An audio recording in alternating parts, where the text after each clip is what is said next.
Well, good day, viewers, and welcome to the Sport Wrap Show. I'm your host, Brian Munango, updating you with the latest sports news. Well, we have Fair Loser in our background today because she has, for the third time or the third year in a row, got onto the podium of the Epic Swiss, and we are very excited about that news. Well, we do have a lot of sporting action to talk about, from the Premier League to local sports. We had a lot of rugby over the weekend. We also had some beach volleyball, beach soccer down at Swakopmund. We'll be touching a little bit on that as well. And then yesterday we had the Duathlon championship that also took place here in Windhoek. We'll be touching on that as we get into today's hit list.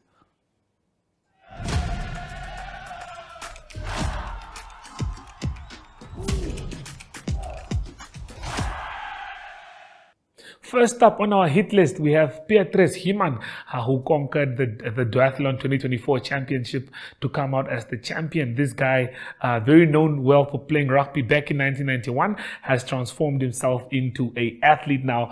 He takes part in multi-sport events. So he did take part in the 2024 Duathlon championship that took place here in Windhoek, and he came out with gold. He dethroned the champion of last year, which was, of course, Conrad Murray, and took him down. But Conrad Murray could unfortunately not finish the race. We do have interviews with both participants, but yeah, please do stay tuned as we hear from them. I see the flat tire there mid race. Yes. What were those like? What was it like?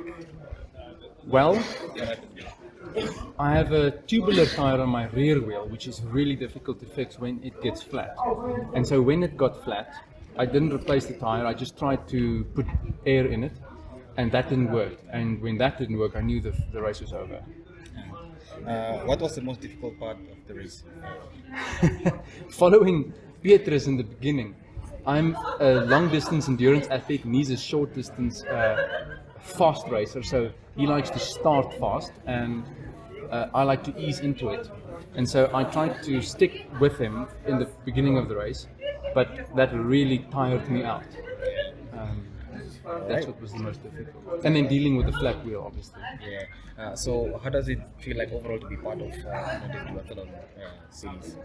Fantastic. I'm actually part of the committee organizing it. So racing excuses, as far as racing excuses go, I was a bit tired as a result of organizing everything, but blessed to take part. I'm happy that there's so many duathletes participating today, and I'm happy that we can help the sport grow. Because in the winter series, there's just cycling. Well, in the winter of Namibia, there's just cycling, and so we're very happy that there's a bit of duathlon as well, and that there's so many people participating. Where to next now for you from here? Well, friend, I'm actually busy retiring. June was my last big race in Durban, the Ironman, the half Ironman.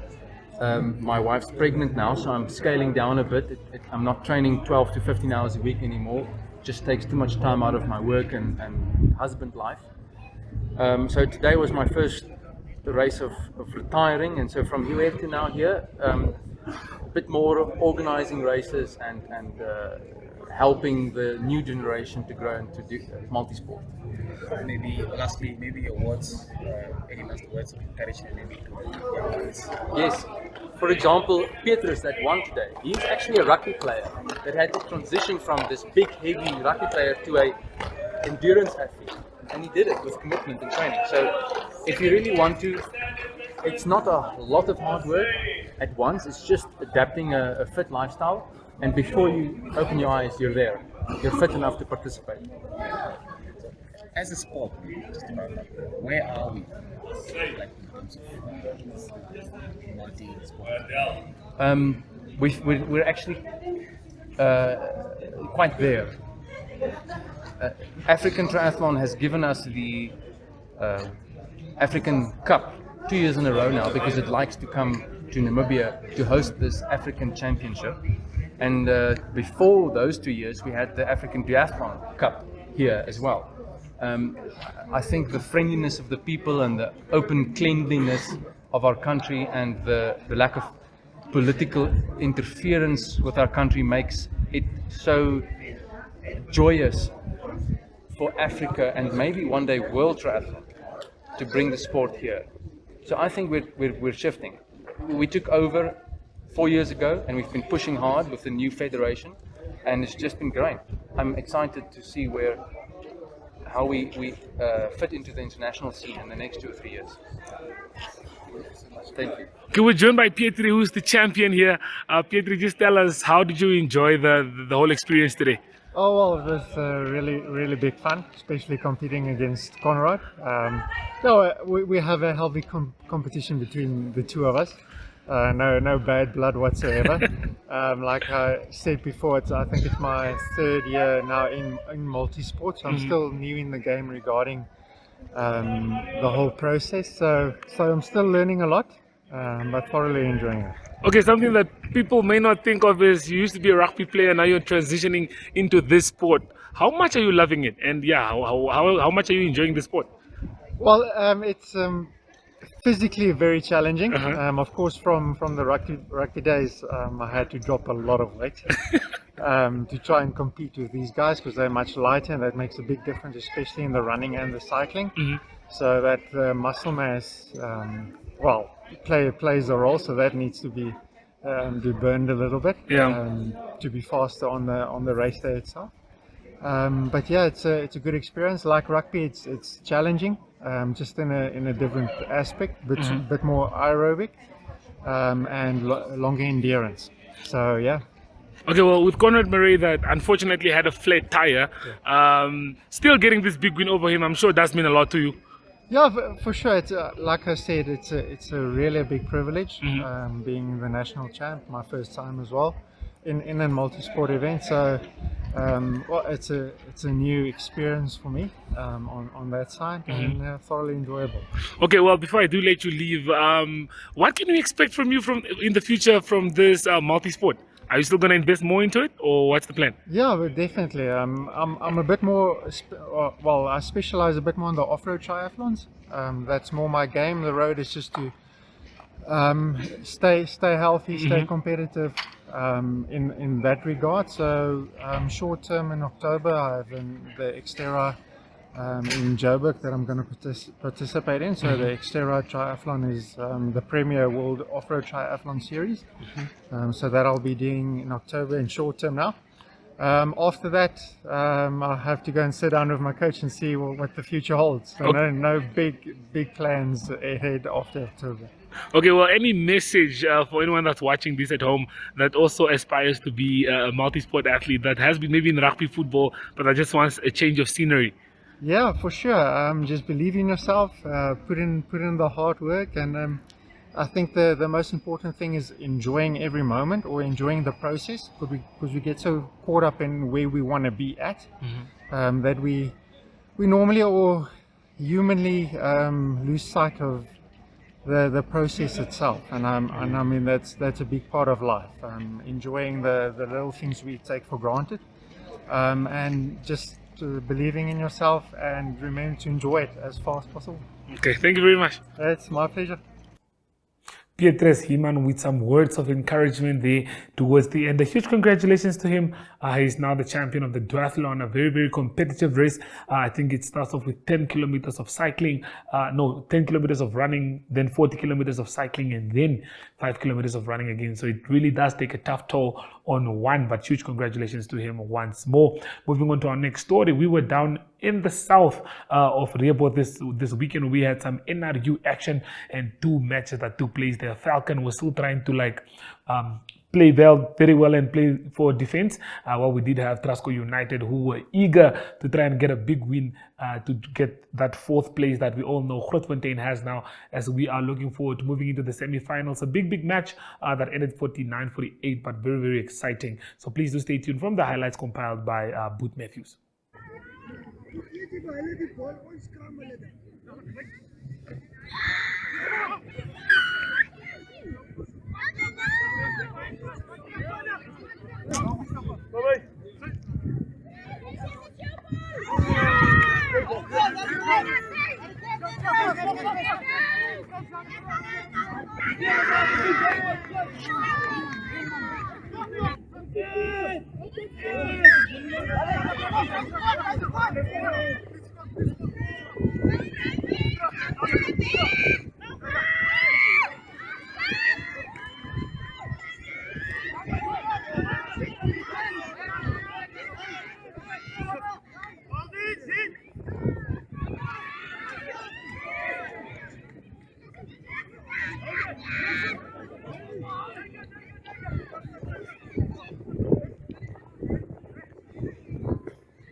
Ja, nee, het was baie lekker dag op Bredewold.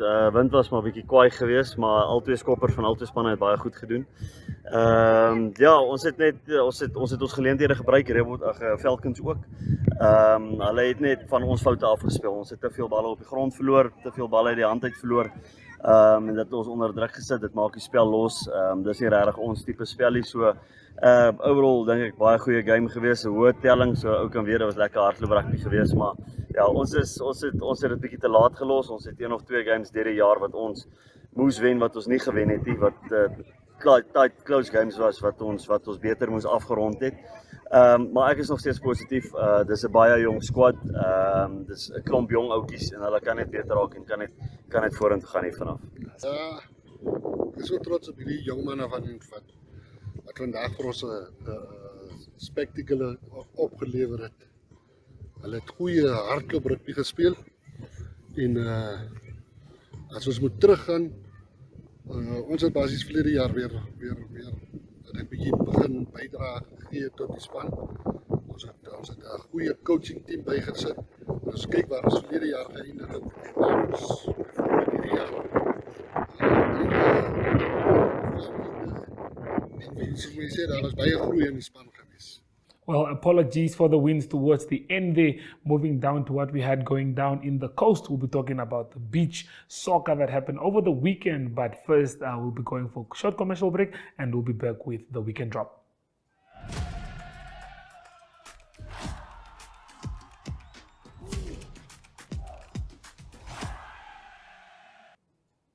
Precious Ngito Napo was the reporter on duty down in Swakopmund, where we had some beach soccer that happened there. Well, she did compile a few interviews with the likes of Ricardo Manetti in Shipanga to just tell us more about what the event was about. And to hear all about that, please stay tuned for the video.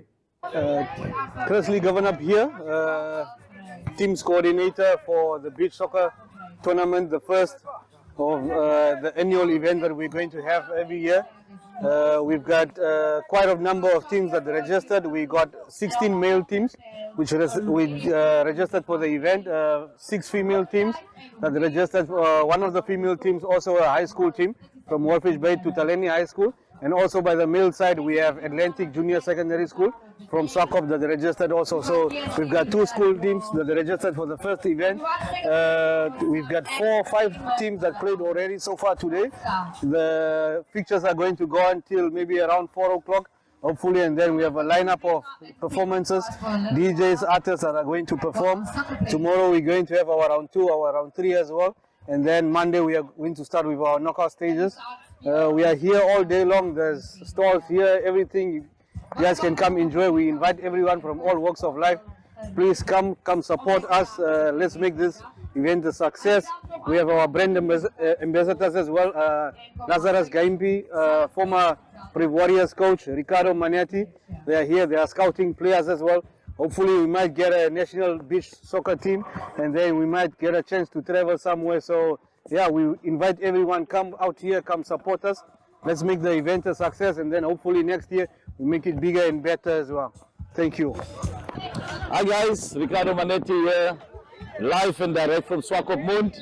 An ambassador for the beach football, the first beach football tournament in Swakop and in Namibia for that matter.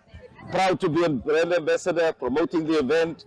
Right about now, we're just planting the seed to this fast-growing sports code in the world, for that matter.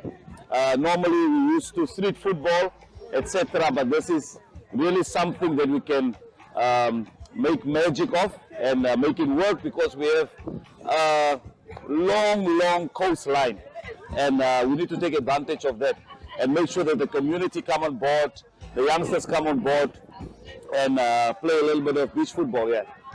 Okay, so now, like you mentioned earlier, it's a sports code that is slowly developing and growing, but of course there are talks into taking this to the next level, and another comparison was futsal, for example. Just tell us a little bit more about that. Yeah, I think the blueprint is there. We all know that the NFA is the mother body of all football that's being played, and the next stage will definitely be to become a member and to affiliate with the NFA to make sure that at COSAFA level and at CAF level that they can participate the same as futsal did. So definitely this is just a start, but obviously with huge intentions to make it official and to also have a league most probably next year, so that we can also compete in the Kosafa region as well as at African level. All right, thank you so much, Mr. Manetti. Any final remarks? Now, if you're around Swakop, obviously, please make your way to this side of town and make sure that you come and support the community, have fun. There's like good music here, proper food, good beach football, and yeah, make your way over here. Thank you.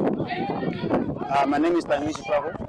I'm at beach, soccer beach in Swakopmund. So, and I was playing before representing Amber Freda, as you can see.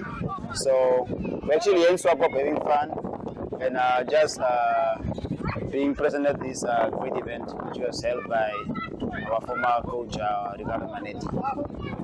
Okay, so of course this is not, it's so much more different from your usual soccer. There's a lot that goes into it, a little bit more fitness that goes into it. Tell us a little bit more about that. Well, beach football is actually very difficult compared to normal football. I can really attest to it that it was really difficult for me actually, because it's been a while since I played on the beach. So yeah, it's quite difficult, but I had fun, and as you can see, some teams are having fun also. So yeah, it's quite challenging, but so far so good. Yeah. Okay, now there are talks of taking the sports code beach soccer to the next level. Another comparison is the futsal and how we are participating internationally. Tell us what's your opinion or your take on that matter. Well, actually, as we know, Namibia never took part in this sort of tournament, so it's good for development of football, especially beach football in Namibia. So yeah, I think it's good. I mean, you never know where we'll end up. And as you know, Namibia is very good in sport codes, different sport codes. So yeah, it's best we try in beach football and see where we end up. Now, as a former professional soccer player, we just need to know what brought you here today. How did you end up participating in the beach soccer and being part of a team called Amber Vrydag? Well, Amber Vrydag is actually from Arandes, which I'm from. So I grew up there. So yeah, a couple of friends of mine called me and then suggested I represent them for this tournament, which is basically taking place in Swakopmund. So yeah, it's quite fun. It's interesting. I mean, it's the first time actually playing a tournament beach football. So yeah, it's challenging, but it's okay. It's fun. It's good for the development of football also in Namibia and the youth also. So yeah, it's really fun. Can we expect you back next year? Yeah, definitely. Yeah, more fitter, but yeah, definitely. Yeah. All right, thank you so much. Okay.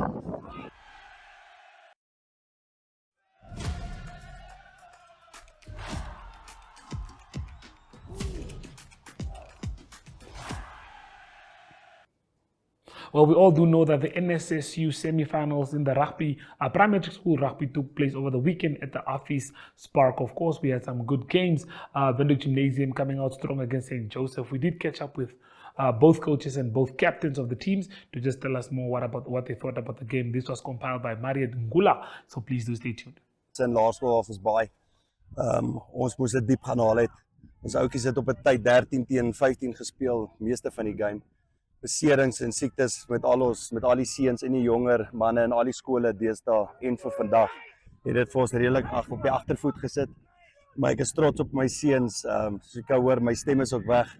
Trots op die seuns, hulle het dit baie diep gaan haal en 'n baie groot veggees gewys. Hoe voel jy oor die wen?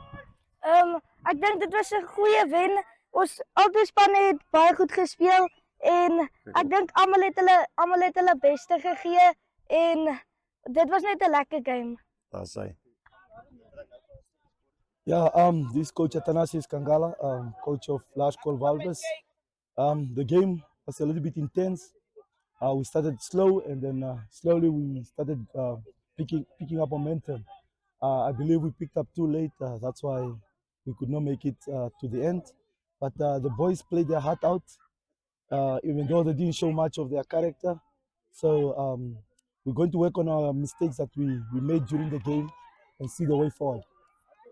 Hello, my name is Alonso Abrams.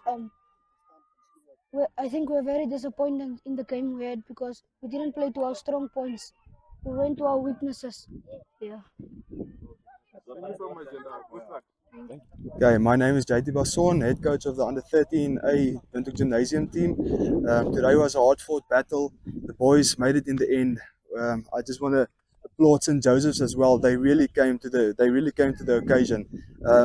For us, we did not make the step up like we wanted to, but we have a week to prepare for the final. We're just happy to be in the final. So that was our goal at the beginning of the season, and we made it to our goals. And now we just have to go and put our heads together and fix the errors we made on the field. And yeah, now we just have to play. It's all in the boys' hands. My naam is Ryan Stein, ek is kaptein van die onder 13 A-span en ons almal het gedink St. Joseph's gaan 'n maklike game wees, maar toe ons begin het met die game, toe het ons al klaar gevoel dat dit 'n moeilike game was. En na die einde van die game, toe het ons almal net as 'n span saam gespeel en toe het ons begin baie goed speel en dis hoe ons deurgegaan het na die finale toe. Yes. Thank you and congratulations. Thank you very much. Ek is Waldo van Wyk, team manager of this team. It was a good game, a rather tough game. I think our boys did their utmost best. I'm really proud of them, and I think we should keep our heads high. I'm proud they made us proud. So we have Jaden Coakley here. He's the captain of our team. Good evening. I just wanted to say it was a big opportunity to play here with such a strong team on the other end. I also think we could have done a few steps better if we played the ball fluent better, and if we all gave our best. And it won't be the last that you have us. It's also our last year, primary school. That's all I wanted to say. Okay, yeah. So, but overall, we're grateful that we've reached this far. Thank you very much. Well, viewers, that's all that I do have for you here in studio. Ariohat will be joining us with international news. As from me, it is goodbye.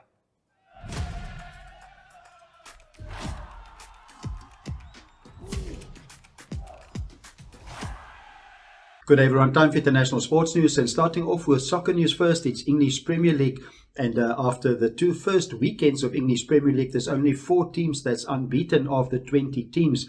That is Manchester City, they're the defending champions. Also Brighton with a brilliant start to the season, beating Everton away, and also Manchester United over the weekend. Then also Arsenal still unbeaten after 2 games, and also Liverpool. What's happening over the weekend is that Manchester City, the defending champions, they will play away to West Ham. And then an interesting game between Brighton and Arsenal. It is Brighton with the 2 wins, as I said, and Arsenal will host Brighton this coming weekend. And then Liverpool, they've got a big game coming up on Sunday, and they will be away to Manchester United. Moving on to Formula 1 racing, and it was the Dutch Grand Prix the past weekend, and it is still Max Verstappen. He is from the Netherlands. He was second in the Grand Prix, the Dutch Grand Prix. The winner was Lando Norris, so the difference is now 70 points between 1 and 2 on the standings. It is Max Verstappen in his Red Bull. He's got 295 points. Lando Norris on 225, so it's going to be a competitive season for the rest of the season, with McLaren doing really well at the moment. Charles Leclerc in Ferrari is third on 192 points. The next Grand Prix will be the Italian Grand Prix, and that will be on the 1st of September. Moving on to cricket news, and news from the England camp is that Mark Wood, their seam bowler, their fast bowler, is injured. He's got a thigh injury and he won't be able to play this coming Thursday in the second test against Sri Lanka. England winning the first test against Sri Lanka. The second test will be played at Lord's. He will most likely be replaced by Ollie Stone, who was in the group but didn't play. He was 12th man, and also Josh Hull was brought into the team as a backup. Closing off today's international sports news, it is golf news, and it is the FedEx tournament on the PGA that continues over the weekend. It will actually be the conclusion. It is only 30 players that qualified to play, that is in Atlanta. That is the final tournament of the FedEx, and it's played at the East Lake course in Atlanta. The past weekend in the BMW Championship, it was Keegan Bradley that won the tournament. He's from United States, and that put him to number 4 on the list at the moment. So the top 30 players playing in Atlanta, and it is also South African Christian Besaidnout that qualified. It just made it into the top 30 to play in Atlanta. The favorite to win in the FedEx final round in Atlanta is the world number 1, that is Scotty Scheffler. And also there will be strong competition from players like Rory McIlroy. That's international sports news for today. Hope you have a great sport day, and we talk international sport again tomorrow. Goodbye.